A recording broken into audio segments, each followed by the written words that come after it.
Halo adik-adik, selamat datang di podcast Sains, tempat kita belajar sains dengan cara seru, santai, dan pastinya mudah dipahami. Bersama saya Kak Hari. Dan saya Kak April. Senang sekali bisa menemani kalian belajar sains dengan cara yang seru dan menyenangkan. Di sini kita akan menjelajah dunia sains melalui audio. Jadi kalian bisa belajar sambil duduk santai, sambil jalan, atau bahkan sambil rebahan. Nah, benar sekali, karena belajar itu tidak harus selalu lewat buku. Dengan mendengarkan, kita bisa membayangkan sendiri, melatih ingatan, fokus, dan memahami konsep sains lebih dalam. Benar, jadi siapkan telinga dan imajinasi kalian, karena kita akan masuk ke dunia sains yang penuh kejutan. Ayo kita mulai perjalanan ilmiah kita di episode ini. Nah, hari ini kita akan membahas tentang sesuatu yang kita lakukan setiap hari. Coba Kak Hari tebak apa itu? Tidur. Selain itu? Oh, makan. Betul sekali. Nah, bicara soal makan, kalau boleh tahu tadi Kak April sarapannya apa? Tadi pagi saya sarapan sagu bakar dan ikan. Kalau Kak Hari gimana? Kalau saya sama. Nah, itu salah satu makanan khas yang enak dan tentunya bergizi. Kalau adik-adik tadi sarapan apa? Tapi sebelumnya ada pertanyaan begini. Sebenarnya kalian tahu atau tidak mengapa kita perlu makan? Biar kenyang. Betul, tapi tidak sesederhana itu loh. Nah, itulah yang akan kita bahas hari ini. Ayo kita mulai. Kenapa kita perlu makan? Kak Hari, kira-kira apa yang terjadi ya kalau kita tidak makan seharian? Pasti lemas, pusing, otak susah berpikir, bahkan bisa jatuh sakit. Jadi makanan itu ibarat bahan bakar buat tubuh kita ya, memberi energi untuk bergerak, berpikir, dan tumbuh. Ya, benar sekali. Coba kamu bayangkan, kalian punya HP, tapi baterainya 0%. Bisa digunakan atau tidak? Tidak bisa dong Kak, kan harus dicas dulu. Nah, sama seperti tubuh kita. Makanan itu ibarat charger buat tubuh kita. Kalau kita tidak makan, tubuh jadi lemas, otak susah berpikir, bahkan bisa jatuh sakit. Bukan cuma itu, ternyata dengan makanan inilah juga yang akan nantinya membantu memperbaiki bagian tubuh kita yang rusak, seperti misalnya pada saat kita terluka atau setelah sakit. Jadi adik-adik, makanan bukan cuma buat kenyang ya, tapi juga bikin tubuh tetap sehat dan kuat. Ya, betul sekali. Makanya penting sekali untuk memilih makanan bergizi, jangan asal makan ya. Dan sekarang pertanyaannya, sebenarnya apa sih yang ada di dalam makanan kita? Makronutrien dan mikronutrien. Sebenarnya, makanan mengandung zat-zat penting yang disebut nutrisi. Ada dua jenis utamanya. Yang pertama adalah makronutrien dan yang kedua adalah mikronutrien. Makronutrien berasal dari kata makro yang berarti besar. Itu artinya nutrisi yang kita butuhkan dalam jumlah besar, seperti contohnya karbohidrat, protein, dan lemak. Kalau mikronutrien Kak? Nah, mikronutrien berasal dari kata mikro yang berarti kecil. Itu artinya nutrisi yang kita butuhkan dalam jumlah kecil tetapi tetap harus terpenuhi. Contohnya vitamin dan mineral. Jadi meskipun dibutuhkan dalam jumlah kecil, kalau kurang tetap bisa berdampak untuk kesehatan kita ya. Jadi kalau kita makan nasi, ikan, dan sayur, berarti kita sudah dapat nutrisi lengkap begitu ya Kak? Ya, asal seimbang. Tapi kalau kekurangan atau kelebihan nutrisi, tubuh bisa kena dampaknya. Nah, oleh sebab itu, mari kita bahas satu persatu. Jenis-jenis nutrisi. Yang pertama, karbohidrat sebagai sumber energi utama kita. Karbohidrat itu sumber pembangkit energi utama. Ada dua jenis karbohidrat, yaitu karbohidrat dalam bentuk sederhana seperti pada gula, pada madu, atau pada buah-buahan, dan karbohidrat kompleks yang terkandung di dalam sagu, umbi-umbian, jagung, dan nasi. Kalau kekurangan karbohidrat, tubuh kita bisa lemas dan sulit fokus. Karena faktanya, ternyata otak kita membutuhkan 120 gram glukosa per hari agar bisa bekerja optimal. Tapi kalau kebanyakan gimana ya, Kak? Kalau kelebihan bisa disimpan jadi lemak yang bisa menyebabkan obesitas atau kelebihan berat badan. Yang kedua, protein sebagai zat untuk membangun tubuh. Protein membantu membangun dan memperbaiki jaringan tubuh. Contoh paling mudah kita bisa lihat pada rambut, kuku, dan kulit. Sebagian besar tersusun dari golongan protein bernama keratin. Juga otot di tubuh kita ini dibangun dan dipelihara oleh asam amino yang terkandung dalam protein. Sumber protein sendiri bisa kita peroleh dari hewan yang biasa disebut sebagai protein hewani. Contohnya dari ikan, telur, daging, dan juga sumber protein bisa kita peroleh dari tumbuhan yang biasa disebut dengan protein nabati. Sumbernya bisa dari kacang-kacangan. Wah, berarti kalau kita makan ikan, otot kita bisa kuat ya, Kak? Betul, protein bisa bikin otot kuat. Sedangkan kekurangan protein bisa bikin otot melemah dan pertumbuhan terganggu. Tapi adik-adik, jika itu berlebihan dapat membebani kerja ginjal kita karena kelebihan protein akan dibuang lewat urin. Betul, dan yang ketiga ada lemak sebagai cadangan energi. Lemak sering dianggap jahat, padahal ada lemak baik juga loh. Contohnya dari alpukat, ikan, dan kacang-kacangan. Lemak juga sangat dibutuhkan oleh tubuh sebagai sumber energi cadangan, pelarut vitamin, karena semua vitamin selain vitamin B kompleks dan C itu terlarut dalam lemak. Dan menariknya, ternyata otak kita 60%-nya terdiri dari lemak. Satu fakta yang sangat menarik ya. Nah, terus bagaimana dengan lemak jahat? Kalau lemak jahat banyak di gorengan, makanan cepat saji, dan margarin. Kalau berlebihan bisa menyebabkan penyakit jantung. Makanya makan gorengan boleh, tapi jangan terlalu sering ya adik-adik. Yang keempat, vitamin dan mineral. Vitamin dan mineral seperti suku cadang buat tubuh.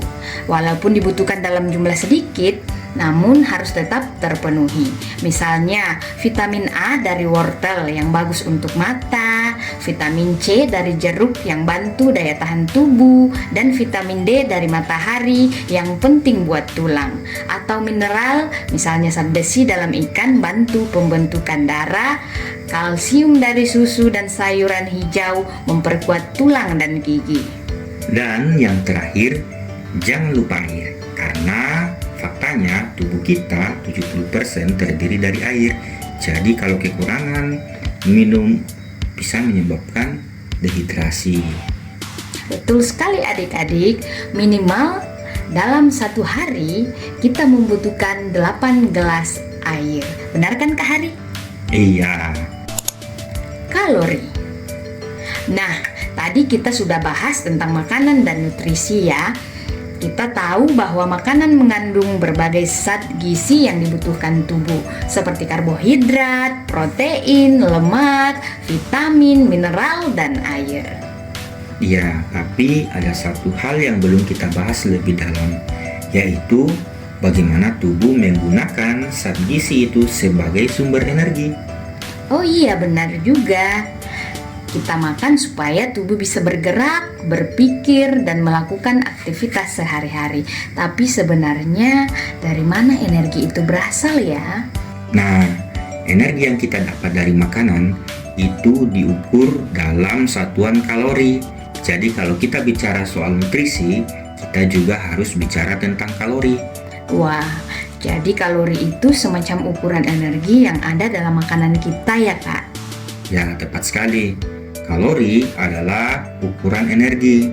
Tubuh kita mendapatkan energi dari makanan dalam bentuk kalori, lalu menggunakannya untuk bergerak, berpikir, dan menjalankan fungsi tubuh lainnya.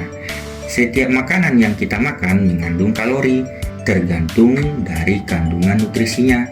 Misalnya, 1 gram karbohidrat atau protein bisa menghasilkan 4 kalori, sedangkan 1 gram lemak dapat menghasilkan 9 kalori. Jadi makanan yang tinggi lemak biasanya lebih banyak kalorinya dibanding makanan yang kaya karbohidrat atau protein gitu ya Kak? Ya betul, tapi bukan berarti kita hanya perlu melihat jumlah kalorinya saja.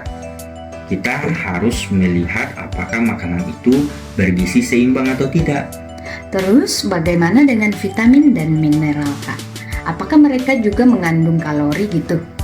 Nah, vitamin dan mineral tidak menghasilkan kalori atau energi secara langsung, tapi kedua zat ini sangat penting untuk membantu tubuh menggunakan energi atau kalori dari makanan secara efektif. Jadi, walaupun vitamin dan mineral tidak punya kalori, mereka tetap dibutuhkan supaya metabolisme tubuh kita bisa berjalan lancar ya. Tepat sekali, misalnya vitamin B kompleks membantu tubuh mengubah karbohidrat menjadi energi. Mineral zat besi diperlukan untuk membawa oksigen dalam darah supaya kita tidak cepat lelah. Atau mineral kalsium penting dalam mendukung kepadatan atau kekuatan tulang dan gigi. Wah, jadi keseimbangan antara kalori dan nutrisi itu penting ya adik-adik. Jangan cuma lihat jumlah kalorinya, tetapi juga pastikan makanannya kaya nutrisi. Benar sekali, makanya makan gizi seimbang itu kuncinya. Jangan sampai kita makan tinggi kalori, tapi rendah nutrisi. Nah, sekarang kita sudah paham. Kalori dan nutrisi itu saling berkaitan dan kita harus memilih makanan yang tidak hanya memberi energi tetapi juga punya kandungan gizi yang baik. Betul, jadi kapanpun kalian makan, pikirkan bukan cuma enaknya, tapi juga manfaatnya buat tubuh. Sip, yuk mulai biasakan makanan sehat dan seimbang.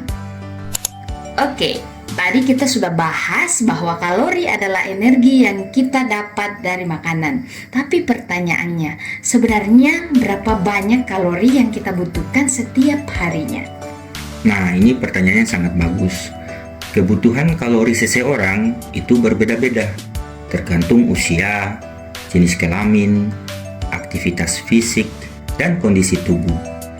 Misalnya, anak SMP seperti adik-adik yang sedang mendengarkan podcast ini, kira-kira butuh berapa kalori per hari ya? Oke, kita ambil contoh ya.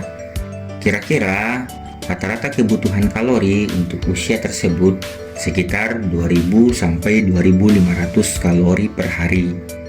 Atau bisa juga tergantung seberapa aktif dia bergerak atau beraktivitas. Lumayan juga ya. Jadi kalau kita cuma duduk-duduk seharian, berarti kebutuhan kalori kita lebih sedikit dong Kak? Iya, kalau kita banyak bergerak dan berolahraga, kebutuhan kalorinya pasti lebih banyak.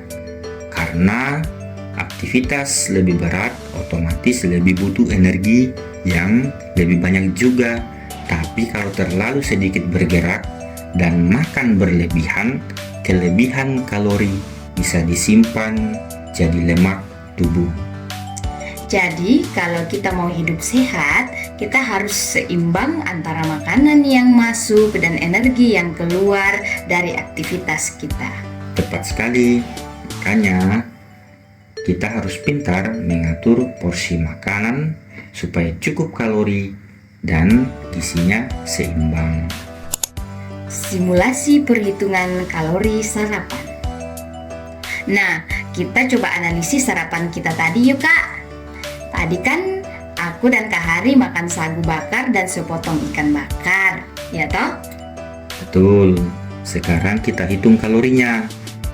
Contohnya, satu potong sagu bakar kira-kira mengandung sekitar 150 kalori. Sedangkan sepotong ikan bakar kira-kira mengandung 180 kalori. Jadi total sarapan kita sekitar 330 kalori. Kalau kebutuhan harian kita sekitar 2000 kalori, berarti sarapan kita tadi itu baru memenuhi sekitar 16%-nya ya Kak. Jadi bagaimana dong Kak? Nah, benar sekali.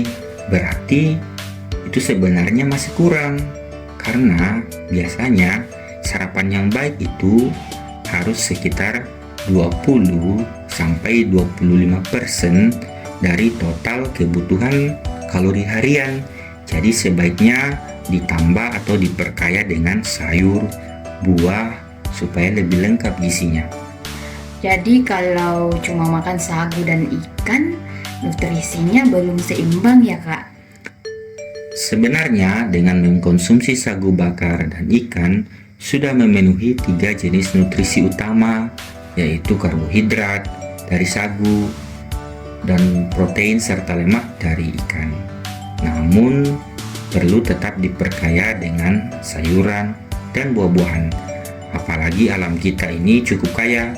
Tinggal bagaimana kita mengolah tanah untuk ditanami dengan sayuran dan buah-buahan. Atau sebenarnya bahkan masih banyak tersedia secara alami loh di alam. Itu juga kita dapat manfaatkan asalkan tetap menjaga kelestarian alam. Hubungan cara mengelola makanan terhadap nutrisi. Tadi kita sudah bahas soal kalori, kebutuhan energi, dan porsi makan sehat. Tapi ada satu hal penting lagi yang sering kita lupa, yaitu cara kita mengelola makanan juga ternyata berpengaruh pada kandungan nutrisinya loh. Wah, ini sangat menarik. Jadi misalnya, kalau kita punya bahan makanan yang sehat, tapi cara masaknya salah, bisa jadi nutrisinya malah hilang. Iya, betul sekali. Misalnya, sayuran hijau seperti bayam atau kangkung, kalau direbus terlalu lama, banyak vitamin yang larut dalam air, seperti vitamin C dan B-nya akan berkurang atau bahkan hilang. Wah, benar. Saya pernah dengar, kalau merebus sayuran terlalu lama, air rebusannya malah berubah warna. Karena itu indikasi bahwa vitaminnya sudah hilang dan larut ke dalam air. Makanya, kalau mau tetap dapat nutrisinya, lebih baik sayurannya dikukus atau ditumis sebentar saja dibandingkan direbus terlalu lama. Oke, itu untuk sayuran. Nah, kalau makanan yang digoreng bagaimana? Soalnya banyak yang suka gorengan, termasuk Kak Ari sendiri sangat menyukai makanan yang digoreng. Nah, ini yang harus kita perhatikan. Menggoreng makanan memang bisa bikin rasanya lebih enak. Tapi kalau minyaknya dipakai berulang kali, bisa menghasilkan zat berbahaya yang disebut lemak trans. Oh iya, lemak trans ini bisa meningkatkan kolesterol jahat dan berisiko buruk untuk kesehatan jantung kan? Betul sekali. Jadi lebih baik kalau mau menggoreng, pakai minyak baru dan jangan terlalu sering makan gorengan. Atau kalau bisa, gunakan metode memasak lain yang lebih sehat, seperti dipanggang atau dikukus. Setuju, apalagi makanan seperti ikan kalau digoreng bisa kehilangan beberapa nutrisi penting seperti asam lemak omega 3 yang sebenarnya bagus untuk otak dan jantung. Jadi kalau kita mau tetap dapat manfaatnya, lebih baik makan ikan bakar, ikan kukus atau ikan rebus sih. Jika dibandingkan dengan ikan bakar atau ikan kukus, ya tentunya lebih sehat ikan kukus. Yang penting jangan terlalu lama dikukus juga, karena bisa saja ada nutrisinya yang rusak atau hilang. Kalaupun kita masak ikan atau daging dengan cara dibakar atau digoreng, jangan sampai terlalu matang atau gosong, karena daging yang dibakar sampai hangus bisa menghasilkan zat karsinogenik yang berbahaya bagi tubuh. Jadi kalau makan makanan yang dipanggang atau dibakar, lebih baik jangan sampai terlalu gosong gitu ya Kak? Iya, makanya penting sekali untuk tahu cara memasak yang tepat agar makanan yang kita makan itu tetap enak, tetapi juga tetap sehat. Panduan porsi makan sehat. Nah, kalau gitu porsi makan sehat itu seperti apa sih Kak? Nah, ada panduan mudah yang bisa kita pakai, yaitu biasa disebut dengan prinsip isi piringku. Oh iya, saya pernah dengar itu. Jadi satu piring makanan kita harus berisi 1/4 karbohidrat, 1/4 protein, dan setengahnya sayur serta buah. Bukan begitu ya Kak? Betul, contohnya seperti ini. Kalau makan siang piring kita berisi nasi atau sagu secukupnya, sepotong ikan atau daging sebagai sumber proteinnya, lalu ditambah sayuran seperti kangkung atau bayam, plus buah seperti pisang atau pepaya. Itu adalah contoh simulasinya. Jadi kalau kita makan sesuai porsi ini, kita tetap bisa sehat, punya energi cukup, tapi tidak berlebihan atau kekurangan nutrisi, begitu ya Kak? Iya, jadi kita tidak cuma asal kenyang, tetapi juga memastikan tubuh dapat gizi yang seimbang. Dan ingat, makanan seimbang dan bernutrisi itu tidak harus mahal ya. Bahkan banyak tersedia secara alami di alam. Tinggal bagaimana kita mengolah dan memanfaatkan dengan baik. Seperti contoh sagu, nasi atau umbi-umbian sebagai sumber karbohidrat, ikan, daging, telur, kacang-kacangan sebagai sumber protein dan lemak, serta sayuran atau buah-buahan sebagai sumber vitamin serta mineral. Dan jangan lupa minum air. Wah, seru sekali ya obrolan kita hari ini. Dari tadi kita udah bahas banyak hal. Mulai dari mengapa kita perlu makan, apa itu nutrisi dan jenis-jenisnya, sampai hubungan kalori dengan makanan kita. Betul, kita juga belajar tentang cara menghitung kebutuhan kalori, memilih porsi makan yang seimbang, dan bagaimana cara memasak bisa mempengaruhi kandungan nutrisi dalam makanan kita. Jadi kesimpulannya, makanan yang kita konsumsi harus mengandung nutrisi yang cukup, seimbang, dan sesuai kebutuhan tubuh. Makronutrien seperti karbohidrat, protein, dan lemak memberi energi dan membangun tubuh.